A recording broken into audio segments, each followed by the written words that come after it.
पिछले सालों में आर्मी में ऐसे करीब 30% ऑफिसर्स शामिल हुए हैं जो OTA चेन्नई से आए हैं, जिनमें शामिल हैं करीब 25,000 जेंटलमैन कैडेट्स और 2500 से ज़्यादा हैं विमेन ऑफिसर्स। हमने 90 के दशक की शुरुआत से महिलाओं को आर्मी में भर्ती करना शुरू किया है। शुरू में थोड़ी झिझक थी उन्हें लेकर कि वो काम का दबाव और सेवा की ज़रूरतों को झेल पाएंगी कि नहीं, पर मुझे ये कहते हुए गर्व है कि उन्होंने कोई कसर नहीं छोड़ी और जो भी काम उन्हें दिया गया उन्होंने उसे बखूबी पूरा किया है। चाइना से 1962 की लड़ाई के बाद जरूरत महसूस हुई इंडियन आर्मी को आधुनिक बनाने और इसे बढ़ाने की, और इसके लिए कहीं ज्यादा ऑफिसर्स चाहिए थे। लिहाजा इमरजेंसी कमीशन कोर्सेज शुरू किए गए। 2 ऑफिसर्स ट्रेनिंग स्कूल स्थापित किए गए, एक पुणे में और दूसरा चेन्नई में, जो तब मद्रास कहलाता था। शुरुआत में टेम्परेरी बैरक्स होते थे जिनमें लोग रहते थे। क्लासरूम्स तक टेम्परेरी बैरक्स में थे। वक्त गुजरने के साथ हम आज 55 साल पुराने संस्थान हैं, इसलिए आज दुनिया के लिहाज से बहुत बड़ा और बेहतरीन ढांचा खड़ा हो गया है।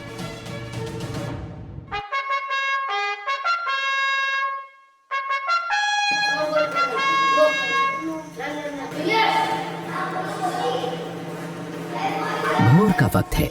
ये नए कैडेट्स का पहला दिन है। अफरा तफरी के बीच सीनियर्स सुबह की ड्रिल की तैयारी में जूनियर्स की मदद कर रही हैं। आपकी बेल्ट टाइट होनी चाहिए और जूते पॉलिश। और इपुपू की हर एक पर पैनी नजर है। जब भी कोई काम दिया जाए, वो पूरा हो या ना हो, आप अपने सीनियर को रिपोर्ट करेंगी। Yes ma'am. सिविलियन दुनिया से आने वाला अपने आप में रहता है, पर आर्मी में आने के बाद उस पर आसपास के लोगों की जिम्मेदारी होती है। तो ये ख्याल रखना होता है कि अपने साथ साथ आप उनके लिए भी जिम्मेदार हैं। सभी कैडेट सावधान।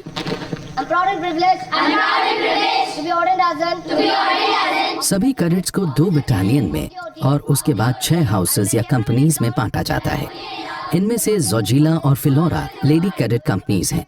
गर्व से भरे मुकाबले में दमदार।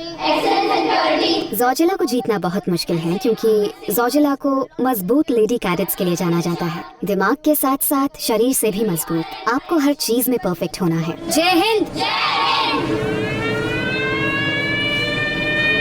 बॉल से डरो नहीं, तुम्हें खा नहीं जाएगी। जब मैं बोलूं बेंड, तो सबके सब एक साथ फौरन झुकेंगे। सबके सब एक साथ, बिल्कुल ठाक ठाक। बेंड।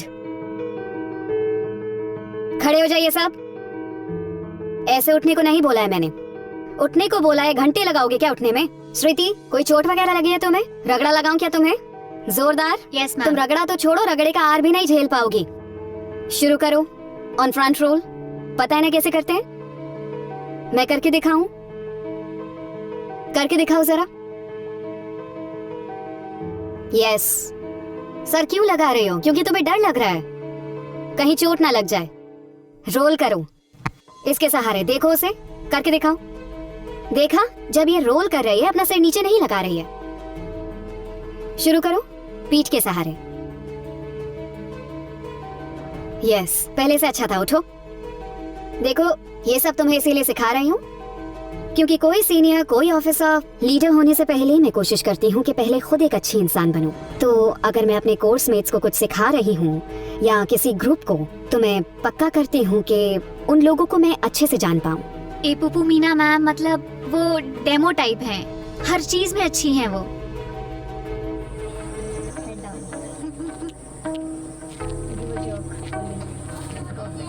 मेंटली तो मैं स्ट्रांग हूँ, लेकिन मेरा फिजिकल थोड़ा सा वीक है, तो कोशिश कर रही हूँ कि कैसे भी फिजिकल अच्छा स्ट्रांग हो जाए, और हो जाएगा। श्रुति के लिए पहला दिन मुश्किल रहा। उसे इतनी शारीरिक भागदौड़ की आदत नहीं है, पर साफ है कि वो आसानी से हार नहीं मानने वाली है।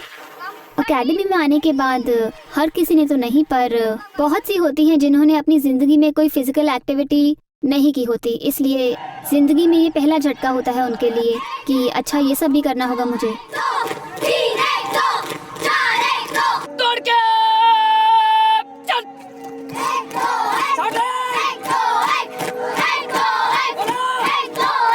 जूनियर्स को मैं यही बोलती हूँ कि आर्मी में महिला सशक्तिकरण नहीं होता। आप पहले से ही सशक्त हैं, इसीलिए आप यहाँ हैं। रेजांगला का नाम लद्दाख के पहाड़ी दर्रे के नाम पर है, जहां 1962 में भारत चीन की लड़ाई लड़ी गई थी। इसी रेजांगला में ओटीए का हाई कमांड है। इसमें है मेजर जनरल अरुण, डीसीसीआई या deputy commandant and chief instructor. भाग के आई हो या पैदल आई हो? सर भाग कर। बैठ जाओ। Yes sir. रिलैक्स करो, आराम से बैठ जाओ, टोपी उतार दो। आपकी फिजिकल स्ट्रेंथ कैसी है? बहुत ज़्यादा मुश्किल है एक महिला, भारतीय महिला के लिए ऑफिसर्स ट्रेनिंग एकेडमी या सशस्त्र सेनाओं में भर्ती होना। भारतीय पुरुषों की तुलना में तो वो क्या लाती हैं अपने साथ? वो लाती हैं अपने साथ लगन, ज़बरदस्त जुनून, हैरान कर देने वाला जज्बा, एक चाह लाती हैं अपने साथ। सिर्फ खुद को ये साबित करने के लिए नहीं कि वो हर काम कर सकती है जिसे हाथ में लेती है, बल्कि एक बड़े दायरे को भी, दोस्तों, परिवार, समाज और पूरे देश को साबित करने के लिए। यहाँ ट्रेनिंग के दौरान वो जुनून और जज्बा बदल जाता है एक वादे में, खुद को सौंपने का वादा, कुछ करने का वादा। तो जब आप ये 3 चीजें साथ रखते हैं तो उसमें से गजब की चीज निखर कर आती है। यहाँ ओटीए मेस में 500 लोग एक साथ मिलकर खाना खा सकते हैं और यहीं जूनियर और सीनियर कैडेट्स की मुलाकात होती है, लेकिन सब कायदों के दायरे में। कोई सीनियर है यहाँ? Sorry sir. Senior? Senior? Juniors कितने हैं? सर जूनियर्स उधर है। सीनियर्स, आपको अपने जूनियर्स को ये सिखाना होगा कि जेंटलमैन की तरह खाना कैसे खाते हैं। Yes sir. इन्हें ये सारे टेबल मैनर्स आप ही को सिखाना है। जी सर। मैं जब पहली बार यहाँ आई, पहली बार लंच करने बैठी तो अपने सीनियर्स को देखने लगी। वो स्पून और फोर्क से खा रहे थे। चम्मच से तो खाया था मैंने पहले, पर मुझे मेस के तौर तरीके नहीं मालूम थे, मुझे ये नहीं आते थे। मैं इतनी हड़बड़ाई हुई थी कि मेरे हाथ से चम्मच गिर गया। मैं घबराई हुई थी क्योंकि सीनियर्स मुझे बता रहे थे कि तुम्हें ये करना है, वो करना है। उस दिन मैंने बहुत कम खाया क्योंकि मैं बहुत डरी हुई थी, घबराई हुई थी कि कहीं मुझसे कोई और गलती ना हो जाए। अरुणाचल प्रदेश में लोअर दिबांग वैली में पली बढ़ी इपुपू का इंडियन आर्मी में भर्ती होने का सपना आसानी से पूरा नहीं हुआ था। टीवी में जब मैं फिल्मों में आर्मी वालों को देखती थी तो बहुत मन होता था कि मुझे आर्मी में ही जाना है, लेकिन कैसे जाना है ये पता नहीं था। शायद किस्मत में था यहाँ आना कि मुझे ऐसे लोग मिले जिन्हें सीना में दिलचस्पी थी। तब समझ आया कि मैं हूँ कहाँ। मैं मानो एक अलग ही दुनिया में थी, लेकिन उन लोगों से बात करके समझ आया कि मैं भी कर सकती हूँ। शायद मैं भी बन सकती हूँ जो रास्ता दिखाए, कुछ अलग करके दिखाए। सिविल इंजीनियरिंग में ग्रेजुएट होने के बाद इपुपू को ओटीए में लीडर बनने की ट्रेनिंग मिली है। वो एक अपॉइंटमेंट है और 500 में से सिर्फ 84 को ये ओहदा नसीब होता है।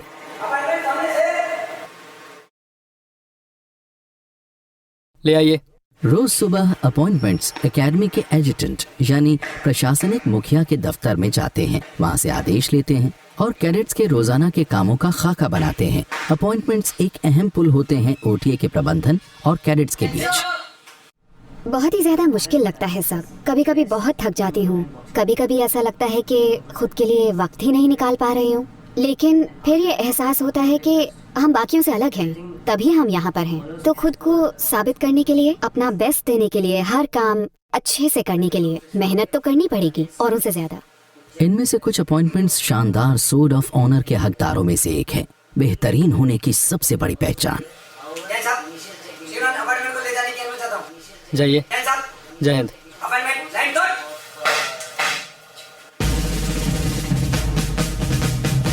आखिरी फैसले के कुल 5 महीने बचे होने के चलते उनके हर काम पर बारीक नजर रखी जाती है। 49 हफ्तों की रिगरस ट्रेनिंग पूरी होगी पासिंग आउट परेड से, जब वो आखिरकार इंडियन आर्मी में ऑफिसर बनेंगी और एक काबिल कैडेट को मिलेगा सोर्ड ऑफ ऑनर।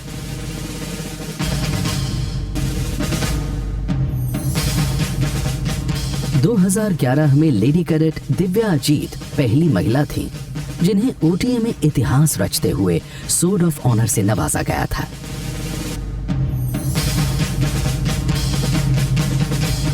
अभी तक सिर्फ 3 महिलाओं को सोर्ड ऑफ ऑनर से नवाजा गया है और अब इपुपू को ये ऑनर पाने के लिए अपना शानदार प्रदर्शन करना होगा।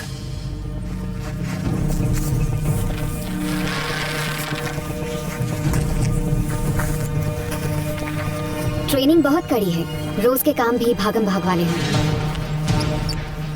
लेकिन 6 महीने पूरे होने पर बदलाव तो दिखता ही है।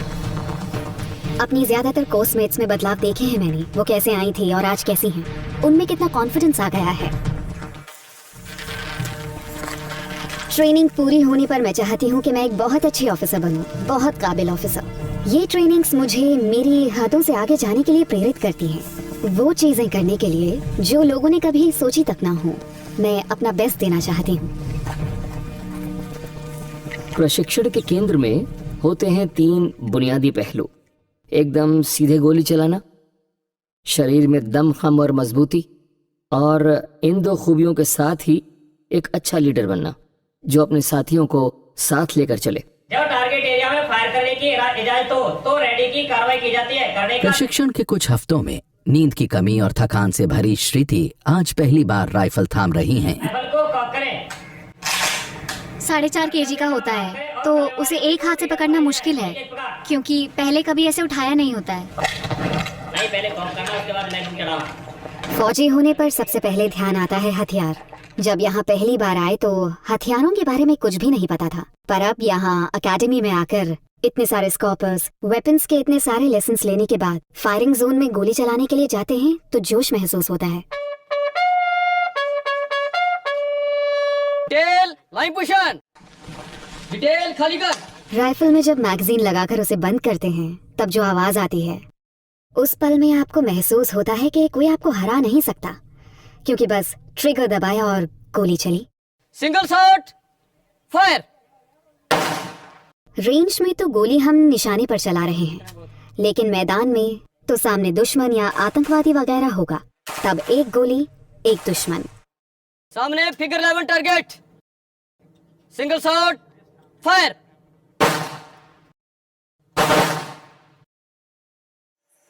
एकेडमी की मुश्किल ट्रेनिंग में कैडेट्स को दर्द, तकलीफ और चोट तक पहुंचना कोई नई बात नहीं है। हिपुपू एड़ी में लगी चोट से जूझ रही हैं और कल सुबह एक अहम इम्तिहान है, लिहाजा वो कोई कमी नहीं छोड़ रही। कल मेरा पहला BPET टेस्ट है, तो इसमें अच्छे से अच्छा करने के लिए मुझे आराम करना है 5 किलोमीटर भागने के लिए।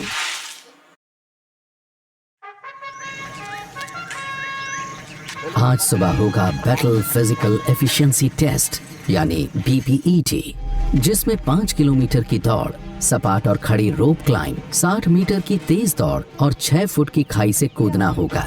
BPET कैडेट्स का पूरा दमखम परखेगा। 5 किलोमीटर की दौड़ है, एकदम से तेज नहीं भागना, पहले 100 मीटर धीमे भागना है, फिर रफ्तार बढ़ानी है, ठीक है? बात समझ में आ गई? Yes sir. तो मेरी गिनती के साथ 5, 4, 3, 2, 1 गो।